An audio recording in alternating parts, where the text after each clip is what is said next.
Close your eyes for just a moment. I want you to feel something before I tell you anything. It's August in Mississippi. The year is 1858. The sun hasn't even fully risen yet, but the air already weighs on you like a wet blanket. You can smell it, the damp earth, the cut grass, the distant sweetness of cotton blossoms mixed with the sour sting of sweat.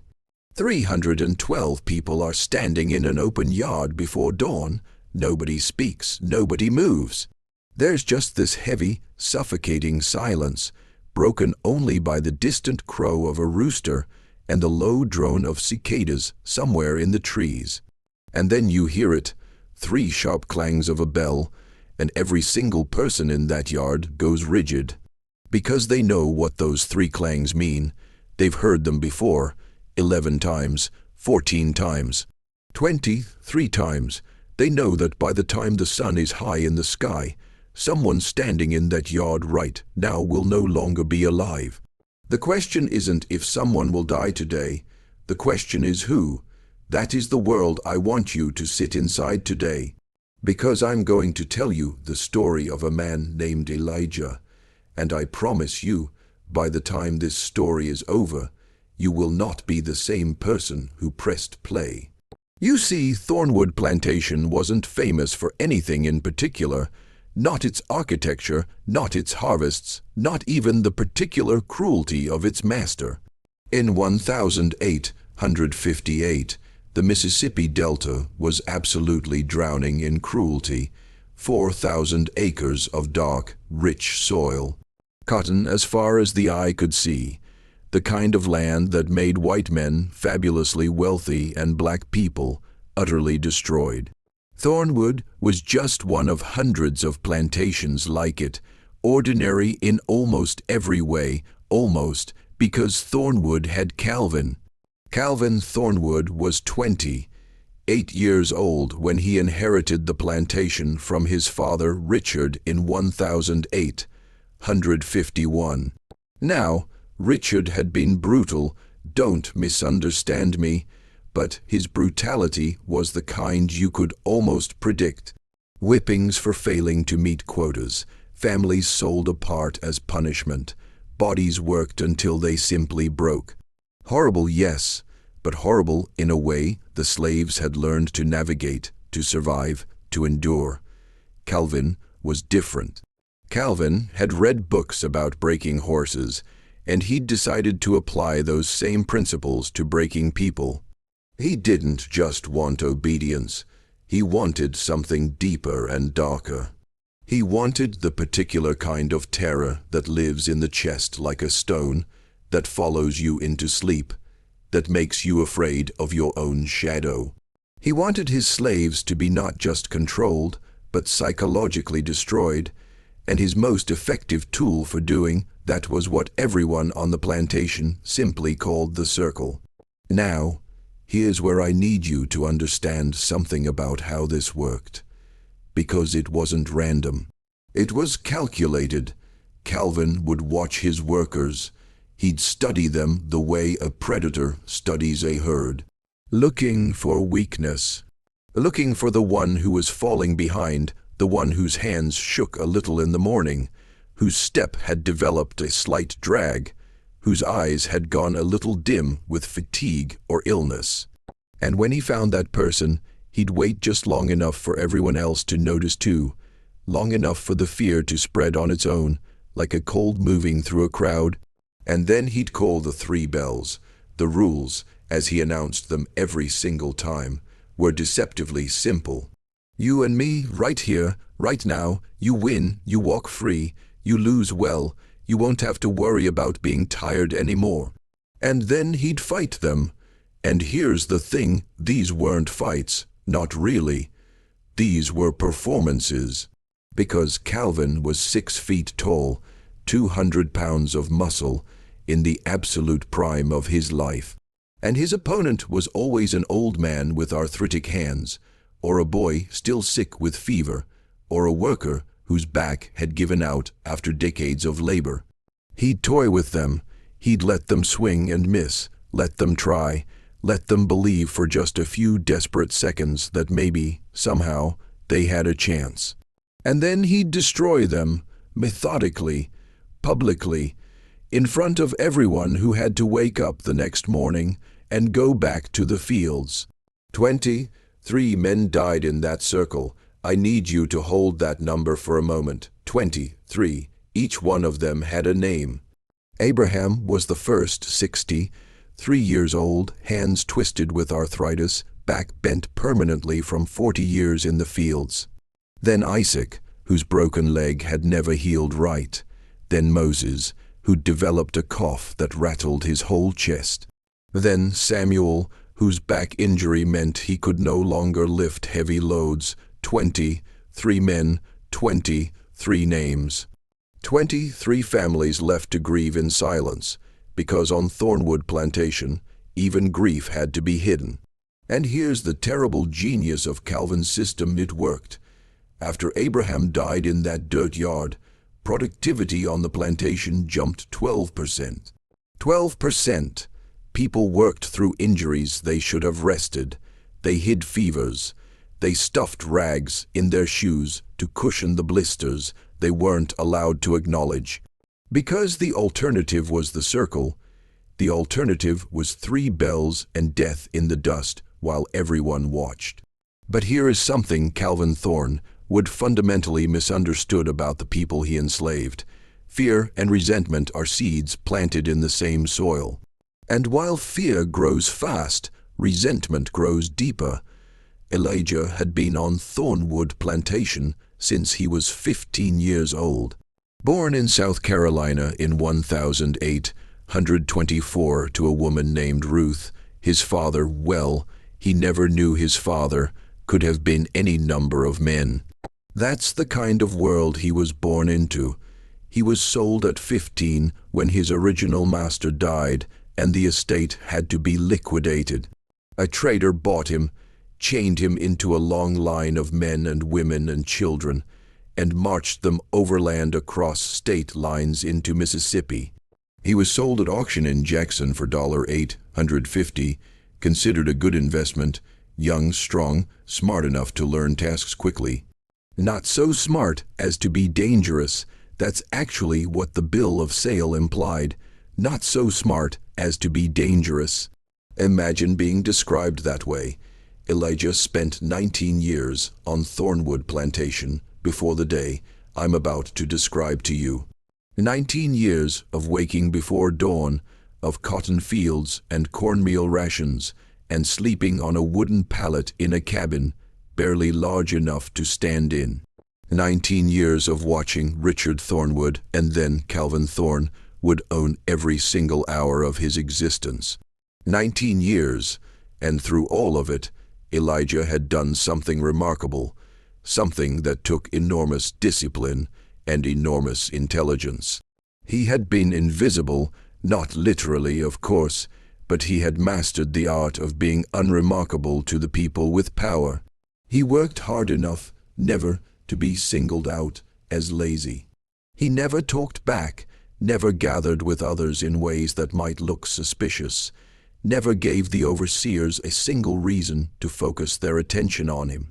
He was background, he was scenery, just another one of the 312, and while he was invisible, he was watching. He watched Calvin fight. He watched all 20, 3 times, and he did something that no one else on that plantation was doing. He studied the master's technique. Or rather, he studied the master's lack of technique, because Calvin, you see, was not a trained fighter. He was a big, strong, aggressive man who had never once faced anyone capable of fighting back.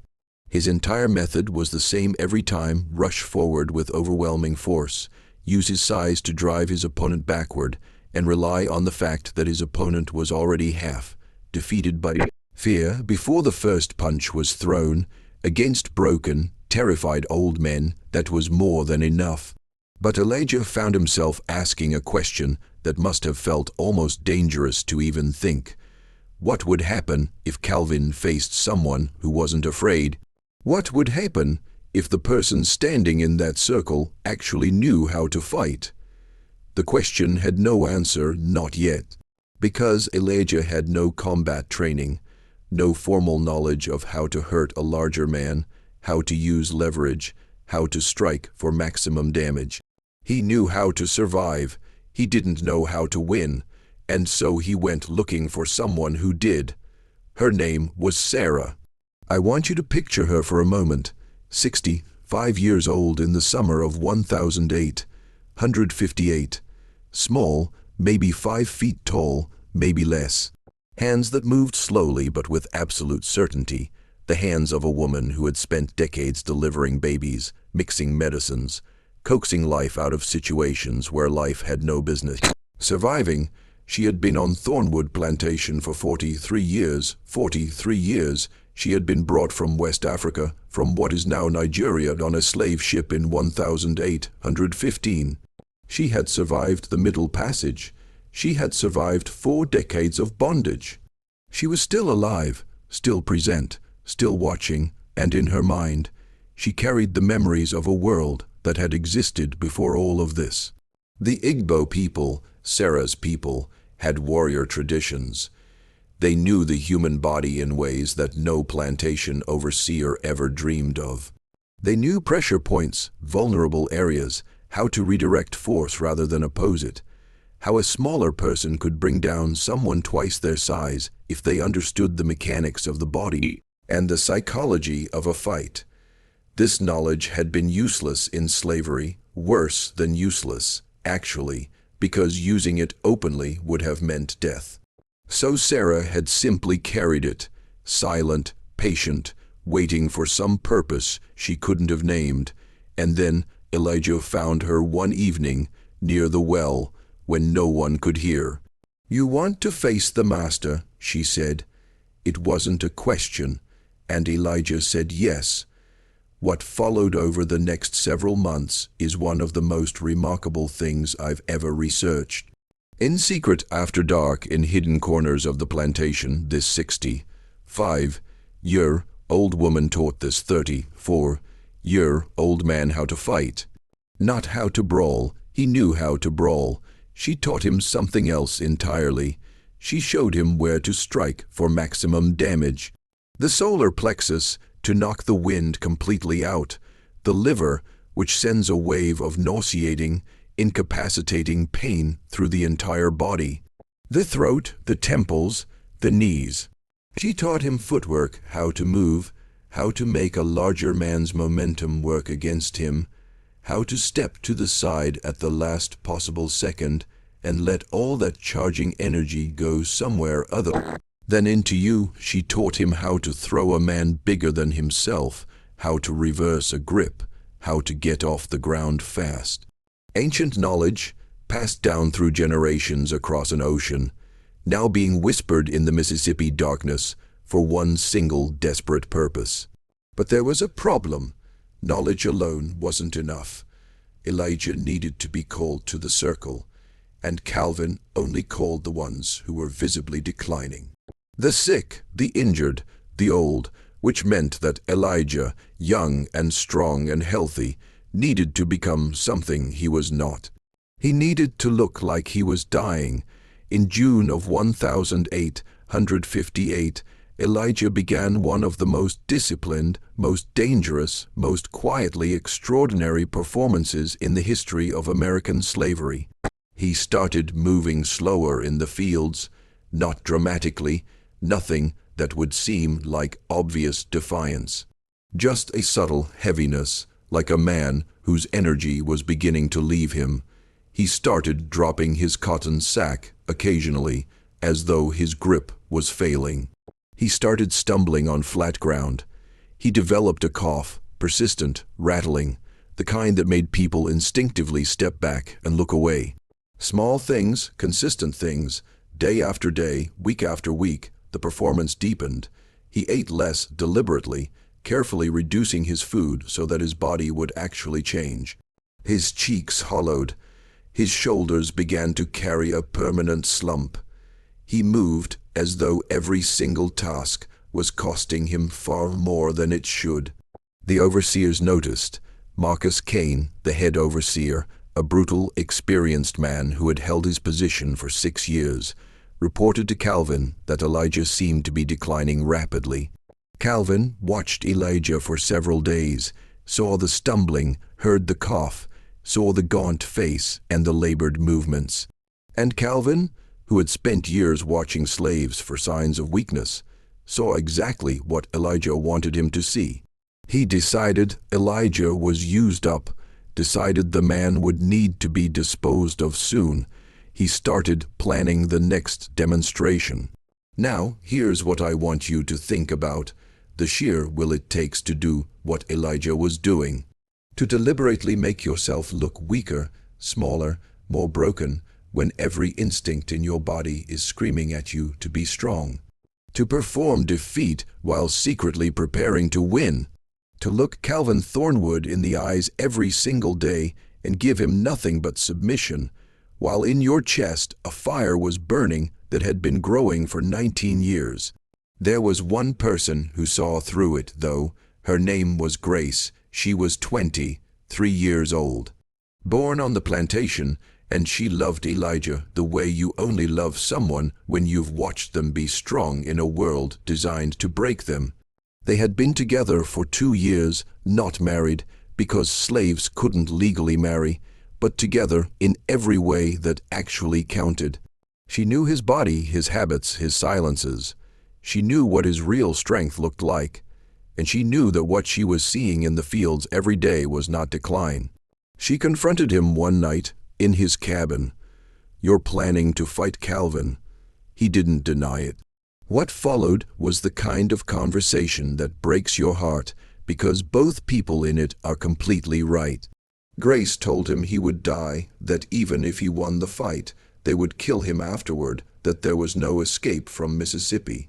And Elijah told her that he would rather die fighting than die begging, that he would rather spend his last breath hurting the man who had killed 23 people than spend it on his knees in the dirt for Calvin's entertainment. She cried. He held her. They both understood what was coming. "When they call you," she said finally, "I won't watch. I love you, but I can't watch it happen." He told her to go, told her he understood. And then he lay awake in the dark after she left, feeling the weight of everything he was about to do, and decided one last time that he could not turn back. August 15th, 1858, a Monday. The humidity was already extraordinary at dawn. By the time the field slaves assembled in the workyard, the air felt like something you had to push through rather than breathe. The overseers were organizing work crews when Calvin Thornwood walked out of the big house. He was dressed casually. White linen shirt, dark trousers, leather boots. He walked with the particular confidence of a man who has never lost. The kind of confidence that has curdled over the years into something that isn't really confidence anymore. It's just an absence of doubt. He had killed 23 men. He had never once been hurt. He had never once felt anything in that circle except power.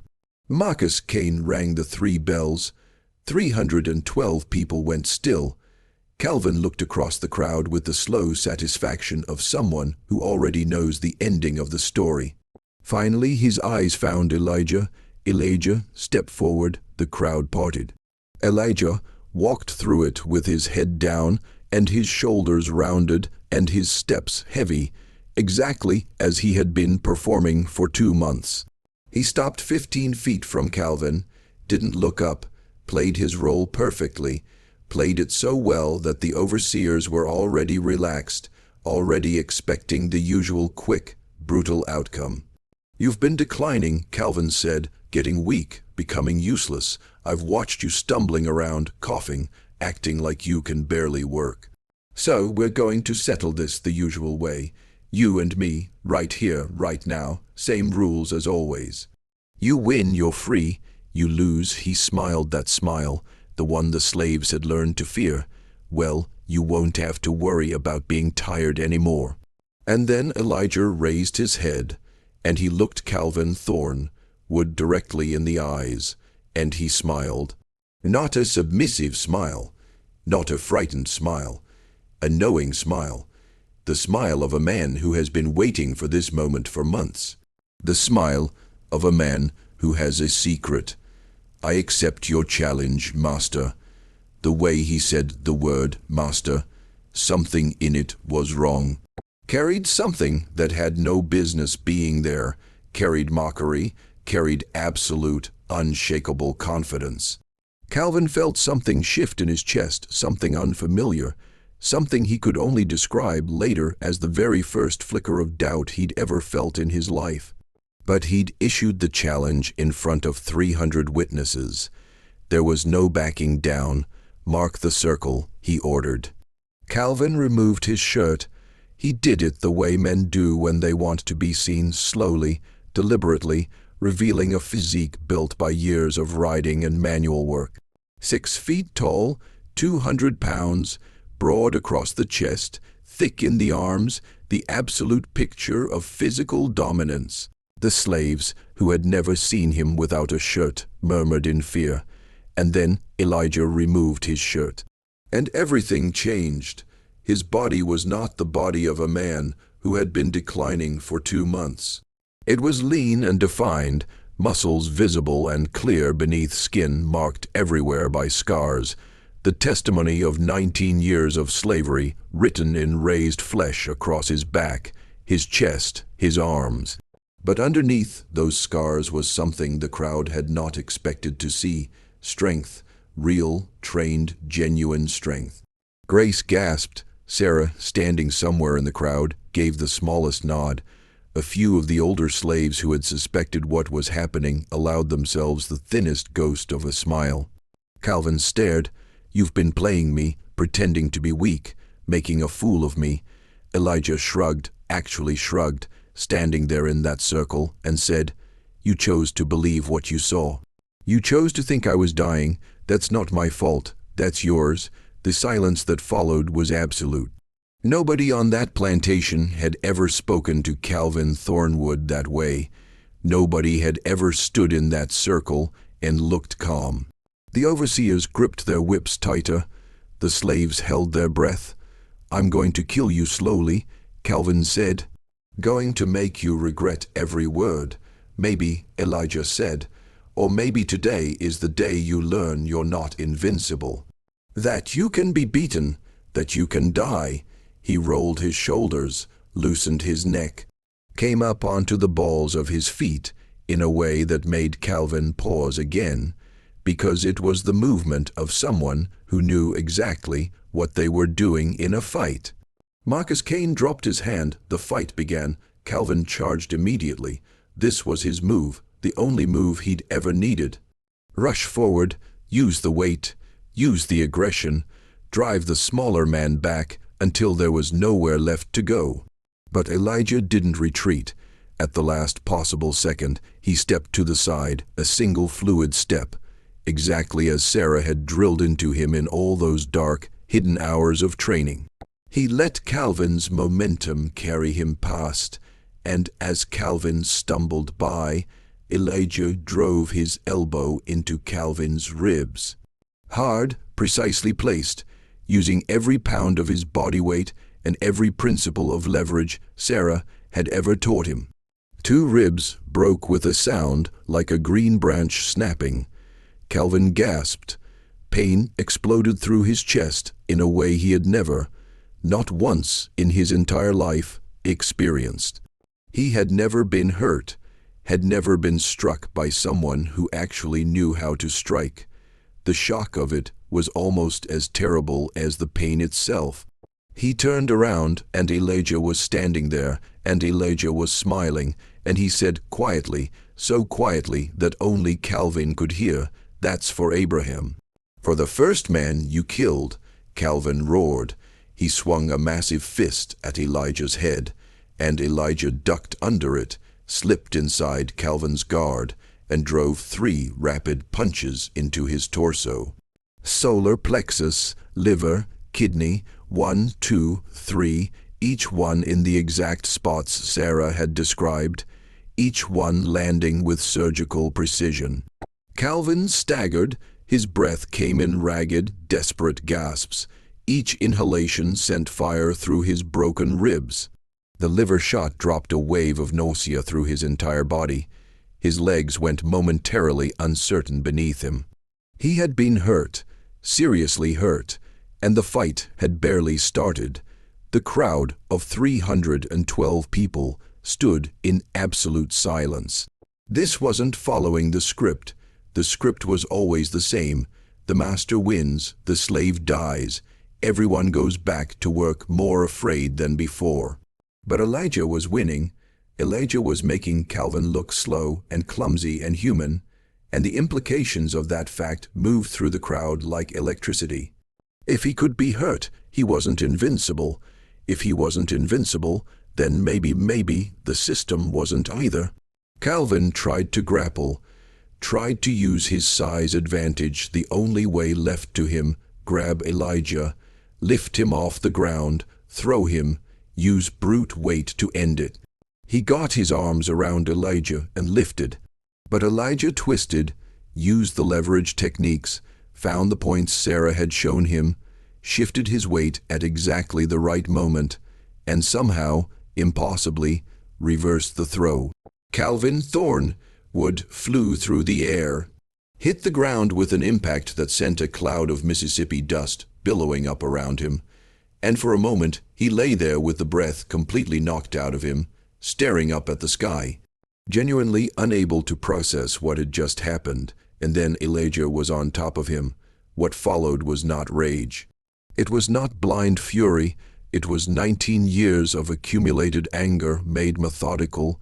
Each strike was calculated, each one placed for maximum effect.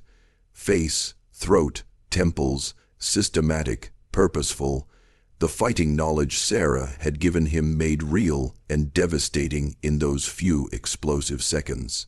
Calvin tried to cover up, tried to protect himself, but the strikes kept coming. His nose shattered.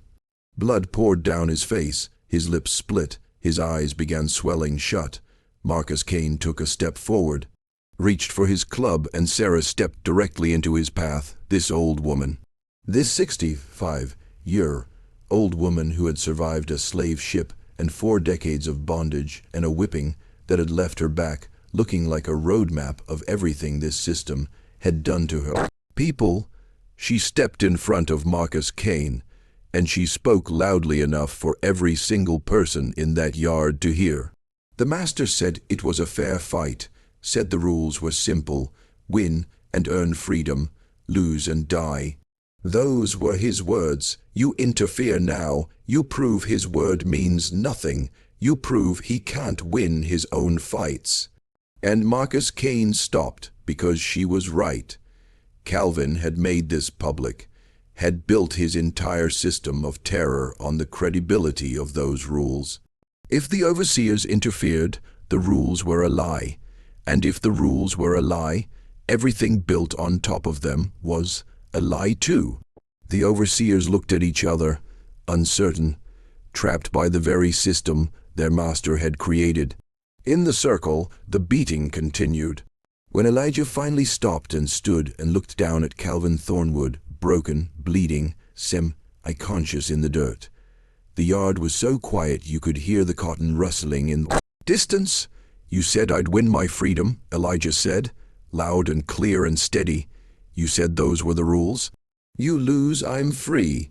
That's what you promised. He looked around at the assembled crowd, made sure every witness heard, established his claim. I won, according to your own rules. I'm free. Marcus Kane told him he was a dead man. Told him they'd hunt him down, that it would be slow and painful, that they'd make an example that lasted for days. Elijah nodded, and then he said something that I think about more than almost anything else in this story. He said probably, but for right now, for these few minutes, I'm free. I beat him. I won. And I want everyone here to remember this. Remember that he's just a man, that he bleeds, that he can be beaten. Remember that you don't have to accept this. That resistance is possible. He looked directly at the slaves, not at the overseers, at his people.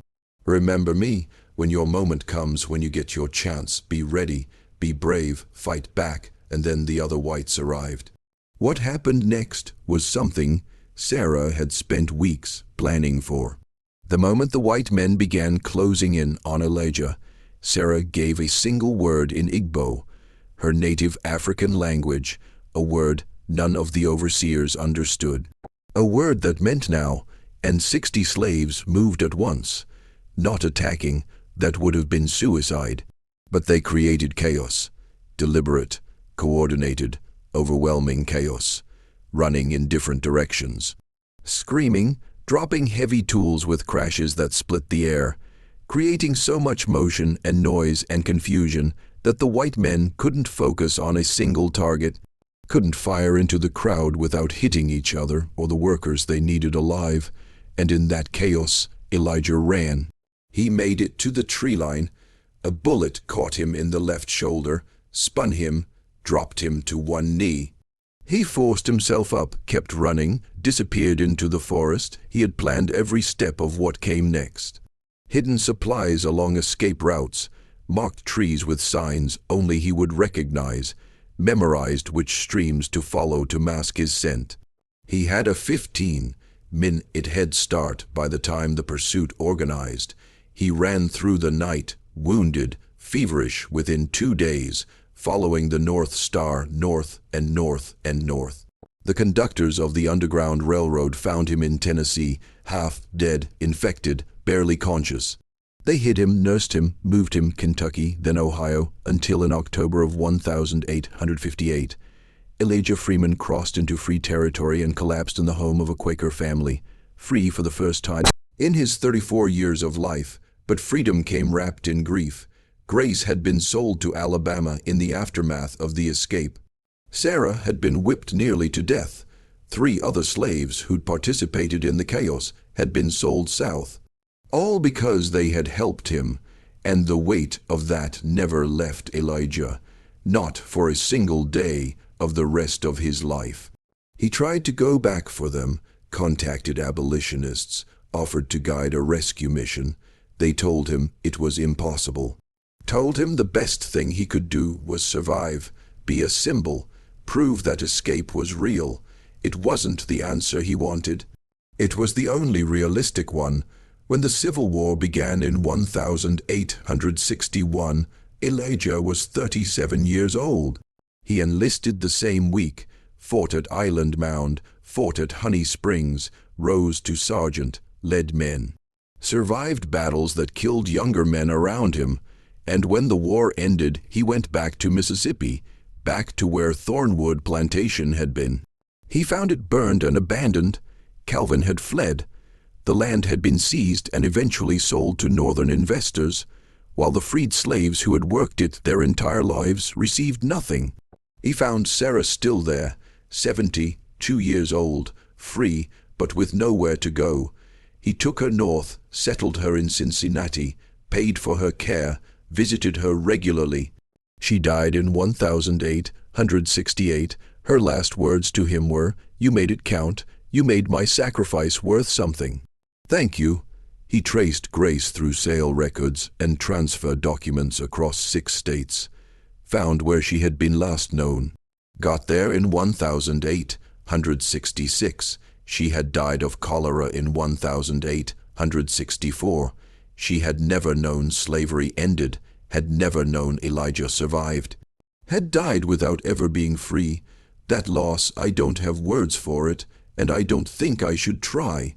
Elijah settled in Ohio, married a woman named Rebecca, a former slave from Kentucky who understood his silences and his nightmares. They had 7 children. He bought land, farmed it, sent his children to school, taught them to read, gave them everything the system had tried to ensure he would never have. He died in 1903, 79 years old. 14 grandchildren, 23 great-grandchildren, all of them free, all of them educated, all of them aware of what their grandfather had done. His gravestone reads, Elijah Freeman, born into bondage 1824, died in freedom 1903. He fought back. I want to leave you with something. When we talk about the history of American slavery, there is a temptation, comfortable and deeply dishonest, to imagine the enslaved as passive, as waiting, as requiring rescue from the outside. The myth of the patient, suffering, quietly enduring slave is one of the most damaging myths in American history because it erases the truth. Resistance was constant. It was strategic. It was intelligent. It was dangerous. It was everywhere. Elijah didn't just fight. He planned. He studied. He found allies. He built contingencies. He accepted the possibility of his own death and made peace with it and moved forward anyway. Sarah didn't just teach him. She organized 60 people into a coordinated operation in a society where any gathering of more than 5 slaves was illegal.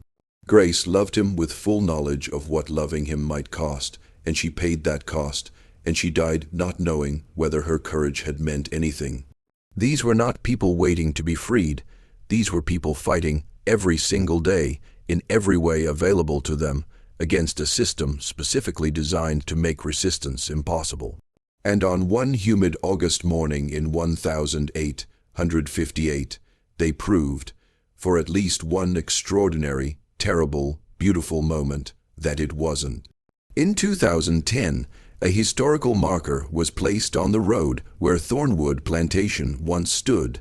The land grows soybeans and corn now. The plantation is gone. Calvin Thornwood is gone. The overseers are gone, but the marker is there. Descendants of Elijah come to see it. Civil rights groups bring students.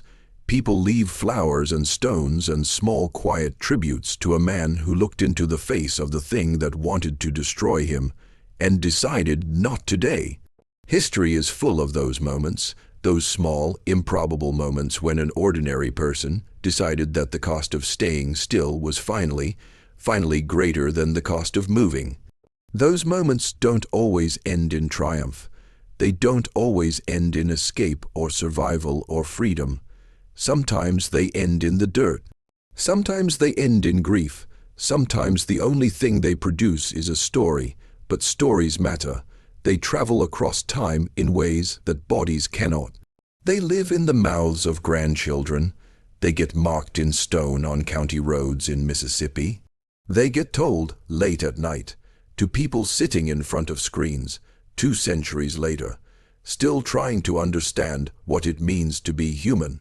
Remember Elijah, remember Sarah, remember Grace, and when your moment comes, whenever it comes, in whatever form it takes, remember that resistance is always possible. That the weak aren't always weak, and the strong aren't always strong, and that sometimes the man they think is dying is just waiting,